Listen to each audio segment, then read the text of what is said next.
Hi, and welcome to the Ruby Tuesday. My name is Ruben. We're talking non-spoilers for the Falcon and the Winter Soldier. But first, my beautiful wife in a fluffy jumper is going to model some of our merch. Look, ta-da! How pretty. I'll leave a link in the below in case you want to buy 6 or 7. No, but seriously, anything you buy does really support the channel. So if you've been with us for a long time, if you've been supporting us for a long time, I know we have a few great followers. Thank you so much. If you want to buy a Live Long and Tuesday merch in some form, sticker, mug, hoodie, we've got it there in the bottom. You should see it on your video. Let's jump into the review.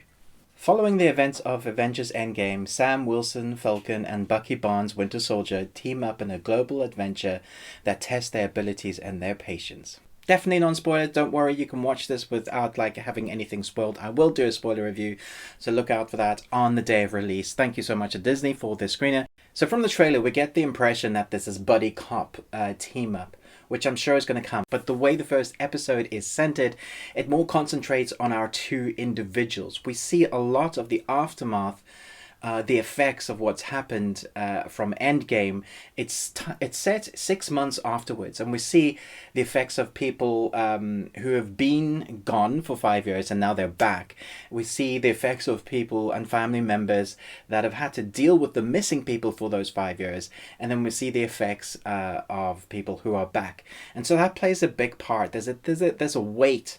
Obviously, that we've had so many films come beforehand, but there's a huge weight on our two main characters who are dealing with their past. We have Bucky, who was obviously dealing with the loss of Captain America, but more so with what he used to do under Hydra's control and command. And so he's trying to deal with that. He's trying to become his own person, but he's been fighting for 90 years and he's just now trying to come to grips with, Wakanda, he had a little bit of a respite. And so we have that kind of focus of the first episode. And we have also our Falcon, who he's also dealing with the loss of his best friend and, the pressure of should he take up the shield or should he not take up the shield?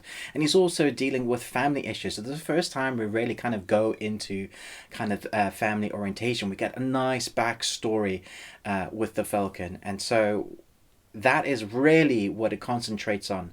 We do get two fantastic action sequences. The first opening really is 10 minutes long of an action fight sequence, which is just phenomenal.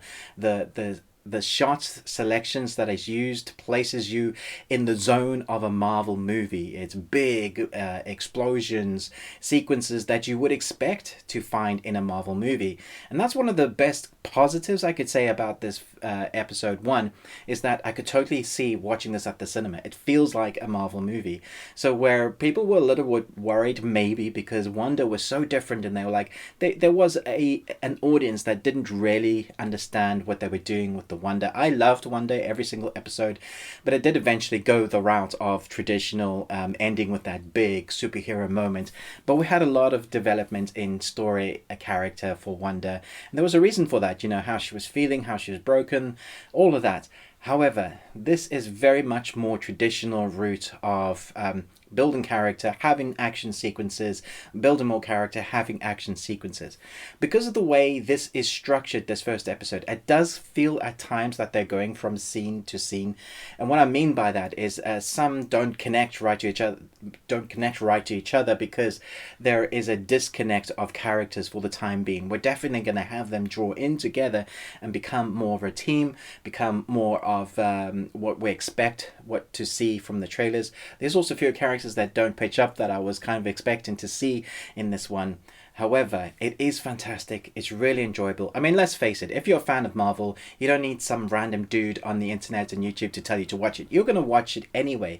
But maybe what you did need someone to say is, yeah, it's not quite the Art of Wonder. It is totally a Marvel adventure, escapism storyline, but they do spend time in character development. So maybe you're not going to see that partnership that you were hoping right in the first episode, but it's really setting up the storyline. We get some introduction to who our enemy is going to be. We get some introduction to family members. We get some introduction to the weight of the world, and that is really what is entertaining here. I thoroughly enjoyed it. Its length is 47 minutes, so we get 42 minutes of screen time, 5 minutes of credits. The credits are always long but I was so happy when I saw longer episodes than the initial first ones of Wonder. Obviously, we're comparing it that because those are the two series that we've had so far.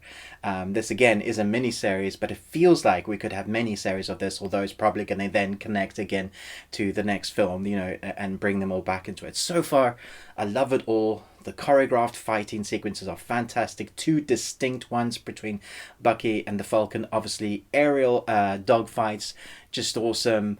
And then hand-to-hand combat, so good. So much fun. Highly recommended. Don't put it off. My friend has this ability to not watch them week on week. He waits until it all comes out and then he binges it on the day. I can't do that. I gotta watch it, man. So good. A lot of fun. Can't wait to see what they do with it. I will be doing spoilers every week and recaps, but for now this is my review of what the series looks like so far. Thank you again to Disney, really appreciate it. But most of all, until next time, remember, live long and Tuesday.